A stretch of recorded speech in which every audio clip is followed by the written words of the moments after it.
Bismillahirrahmanirrahim.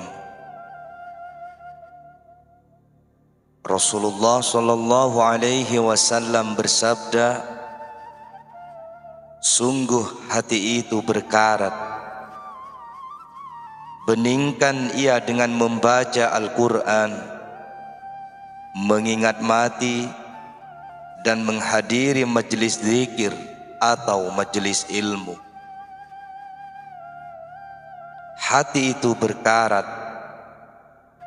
bila sang pemilik hati melaksanakan apa yang diajarkan Nabi sallallahu alaihi wasallam, ia akan bening kembali.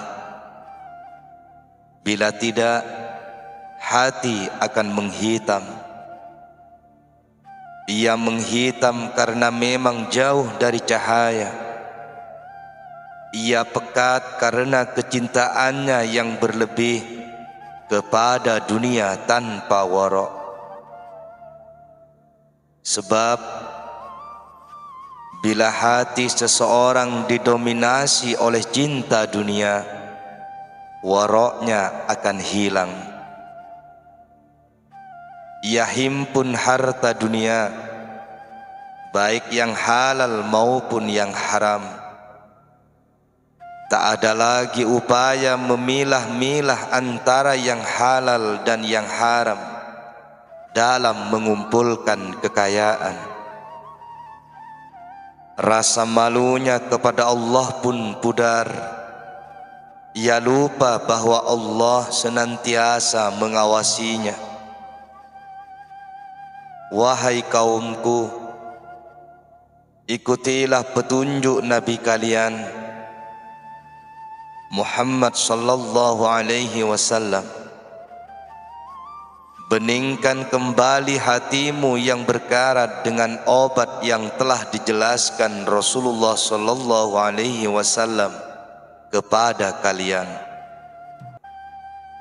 Kalau seorang di antara kalian sakit, lalu ia diberi resep oleh dokter, ia tidak akan merasakan nikmatnya hidup, atau penyakitnya takkan sembuh sebelum ia meminum obat tersebut. Tanamkan kesadaran bahwa Allah senantiasa mengawasimu dalam khalwah atau saat engkau menyendiri, dan jalwah atau bersama dengan orang lain. Jadikan Allah sebagai pusat perhatianmu, sehingga seakan-akan engkau melihatnya. Bila engkau tak dapat melihatnya, ketahuilah bahwa Allah melihatmu.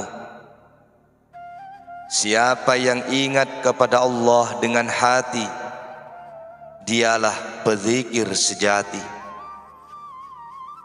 Dan siapa yang ingat kepada Allah tidak dengan hati, ia belum pantas disebut berzikir. Lidah itu pelayan dan pengikut hati. Biasakanlah menyimak wejangan dan nasihat, karena hati yang tidak disirami wejangan dan nasihat akan buta. Dunia ini ibarat pasar. Sebentar lagi tak akan ada orang berjualan di pasar. Saat malam tiba, seluruh penjual dan pembeli meninggalkan pasar. Berjuanglah dengan sungguh-sungguh bahwa engkau tidak akan mengadakan transaksi jual beli di pasar ini kecuali yang benar-benar mendatangkan manfaat untuk kehidupanmu di pasar akhirat kelak. Camkan baik-baik bahwa Allah yang mengawasi hidup kalian sungguh-sungguh maha melihat. Sebagian ulama berkata, yang bisa tersenyum kepada orang fasik adalah seorang arif billah atau telah mencapai makrifat Allah. Benar, orang arif billah yang dapat menyuruh orang fasik berbuat baik dan melarangnya berbuat kemungkaran dengan lemah lembut dan menanggung semua gangguannya. Tak ada yang mampu melakukannya kecuali orang arif. Para zahid, abid, dan murid belum dapat melakukannya. Bagaimana mungkin kaum arif tidak mengasihi para pendosa, padahal kepada mereka rahmat dilimpahkan dan tempat dikabulkannya permohonan ampunan atau taubat dan maaf i'tizar kepada Allah bila mereka dapat dikembalikan ke pangkuan ajaran Allah. Akhlak seorang arif billah adalah sebagian dari sifat-sifat Allah Al-Haq. Ia berjuang menyelamatkan pendosa dari cengkraman tangan syaitan dan hawa nafsu. Bila seorang di antara kalian melihat anaknya menjadi tawanan musuh yang kafir, bukankah ia akan berjuang mati-matian menyelamatkan anaknya?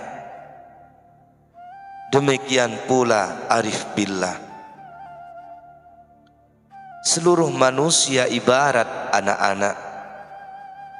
Seorang arif berbicara kepada mereka dengan lidah al-hukm atau yuridis, hukum Allah. Kemudian mengasihi mereka karena ia diberi pengetahuan tentang al-ilm atau ilmu Allah tentang hal-hal gaib, tidak kasat mata saat kini dan masa mendatang. Ia melihat tindakan Allah pada mereka. Ia melihat qada dan qadar Allah dari pintu al-hukm dan al-ilm. Ia bicara kepada manusia dengan al-hukm yang notabene adalah perintah dan larangan Allah, dan tidak berbicara kepada mereka dengan al-ilm yang adalah al-sir. Anakku, tutuplah pintu karunia dari makhluk, karena pintu karunia dari Allah Al-Haq telah terbuka lebar di hadapanmu. Wahai orang buta, masuklah ke pintu yang telah terbuka ini. Ada dua pintu, yang satu tertutup dan satunya lagi terbuka. Masuklah ke pintu yang terbuka. Ikuti sabab atau ikhtiar dengan berpedoman kepada sunnah Rasulullah sallallahu alaihi wasallam untuk menghidupkan syariat beliau. Kemudian maju melangkah menuju al-musabbib atau yang menjadikan sebab, yaitu Allah subhanahu wa ta'ala, dengan mengikuti jejak langkah Rasulullah dalam halnya. Usaha atau ikhtiar itu adalah sunnah atau ketentuan Allah, sedangkan tawakal kepadanya adalah hal atau keadaan spiritual yang agung yang dilimpahkan Allah kepada yang Dia kehendaki. Kemudian bila engkau mampu fana dari dirimu, lakukanlah, tidak mengikuti sabab dan tidak pula hal, tetapi dengan menyerahkan diri seutuh-utuhnya kepada Allah Al-Haq, kelak Allah akan mencukupkanmu, mengangkat derajatmu mendekatkanmu kepadanya, bahkan memberimu apa yang tidak kamu ketahui. Karena Allah Maha mengetahui, sedangkan engkau tidak mengetahui. Biarkan dirimu hanyut dalam gelombang qadar atau ketentuan Allah. Dimanapun engkau terdampar, disitulah engkau akan menemukan karunia Allah Subhanahu wa ta'ala. Kemanapun engkau hadapkan muka, di sana ada pertolongan Allah. Engkau akan memperoleh kedekatan dan keakraban dengannya. Engkau akan temukan kasih dan rahmat Allah. Perumpamaan orang yang dicukupkan dengan karunia Allah adalah seperti orang buta. Aneka makanan datang mengalir kepadanya, sementara ia tidak tahu dari arah mana makanan itu berasal. Ketika ia mengetahui sumbernya, ia pergi ke arah tersebut dan menutup semua arah lainnya.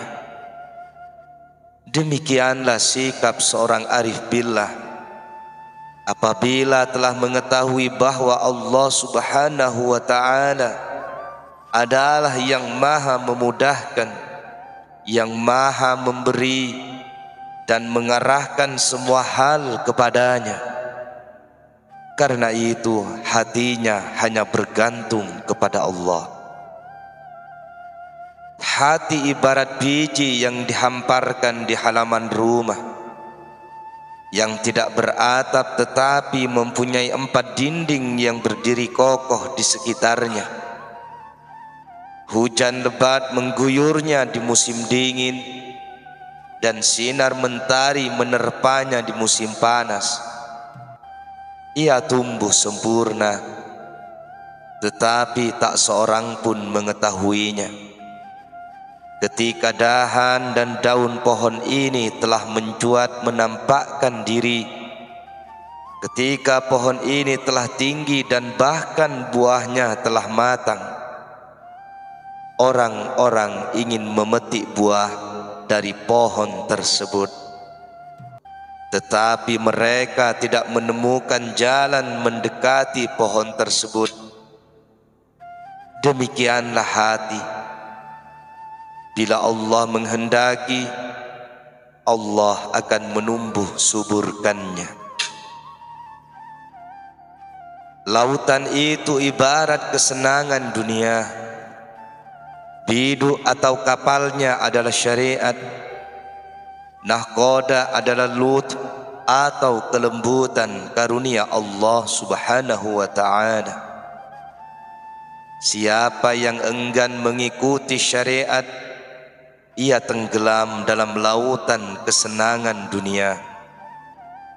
Siapa yang mencari tempat berlindung ke dalam kapal dan tinggal di sana, maka ia akan diminta oleh nahkoda untuk menggantikannya. Ia kemudian menyelamatkan kapal dari amukan gelombang laut beserta seluruh awak dan isi kapal. Bahkan nahkoda memintanya jadi menantunya. Demikianlah siapa yang meninggalkan dunia dan sibuk tenggelam dalam al-ilm atau thariqah dan ma'rifah, dan bersabar atas segala ketidaknyamanan, maka ia akan menjadi kekasih syariat. Sementara ia demikian keadaannya, tiba-tiba Allah menghampiri dengan lutfnya,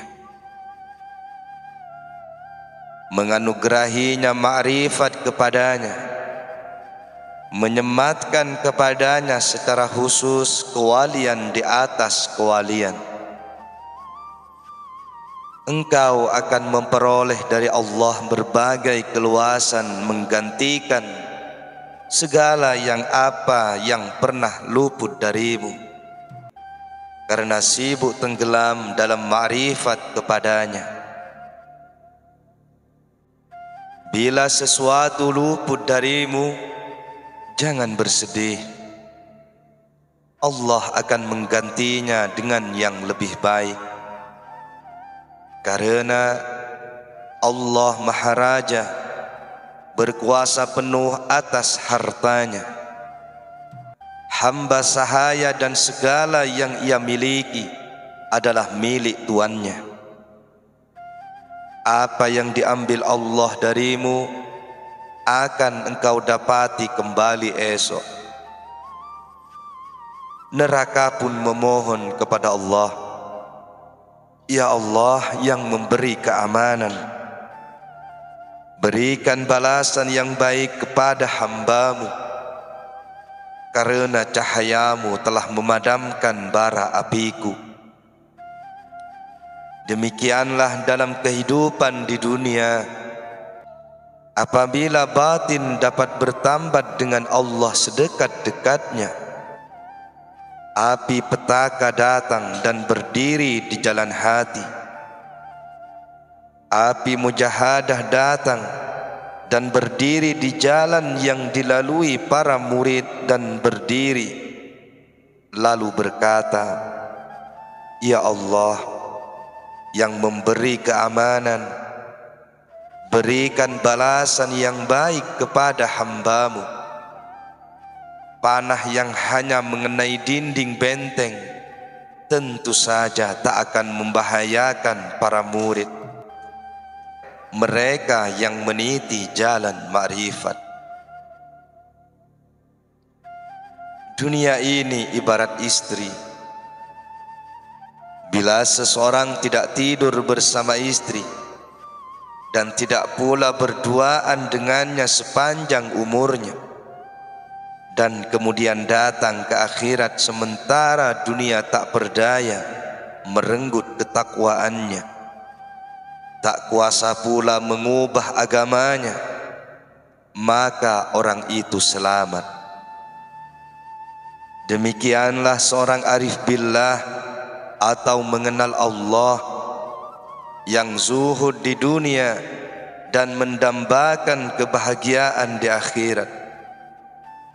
Apabila utusan al-ilmu atau thariqah dan ma'rifah menghampiri kebeningan sirnya, ia memberitahu bahwa Allah hendak menambahkan kepadamu suatu kelompok yang ada di dunia agar engkau menjadi kehidupan bagi hati siddiqin. Kelompok yang ada di dunia yang dimaksud adalah sesuatu yang amat menguras pikirannya, amat melelahkannya, amat menyusahkannya, dan mengalihkan perhatian dari dunia ke akhirat.